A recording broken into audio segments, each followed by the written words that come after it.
Once upon a time in a faraway land there lived a beautiful girl. Everyone in our village knew Happiness. She was the most beautiful girl anyone had ever seen, with a kindness that shone through her. She lived with her grandmother, who raised her after her parents died when she was just a baby. Happiness was always obedient to her grandmother, never straying far from the old woman's watchful eyes. Her beauty caught many eyes, but she didn't care much for the young men who tried to get her attention. Instead, she focused on helping her grandmother. Then came the day when Kofi, the wealthiest farmer in the village, asked for her hand. Kofi was much older than her, but he was respected and known for his generosity.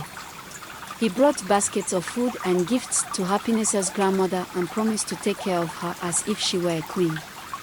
Her grandmother gave her blessing, and soon, Happiness and Kofi were married. At first, things were good. Happiness moved into Kofi's large compound, where servants waited on her, and she wore fine clothes, shining beads, and bracelets. Kofi adored her. He would bring her fresh fruits from his farm every morning, calling her his shining moon. People in the village would say how lucky she was to be with someone who cared for her so much. But then, odd things started happening.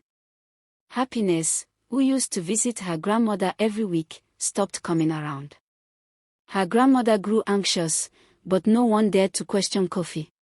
He was powerful, respected, and no one wanted to spread rumors. Some said Happiness was adjusting to her new life, others said Kofi kept her too busy with household duties. One night, during a festival, Happiness's cousin Esther claimed to have seen Happiness standing by the edge of the village, just staring into the darkness.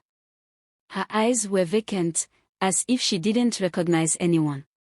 Esther tried calling out, but Happiness walked away without a word, disappearing into the forest. People started noticing she looked thinner, her eyes hollow. But whenever anyone asked her if she was all right, she'd just nod and smile, brushing off their concerns.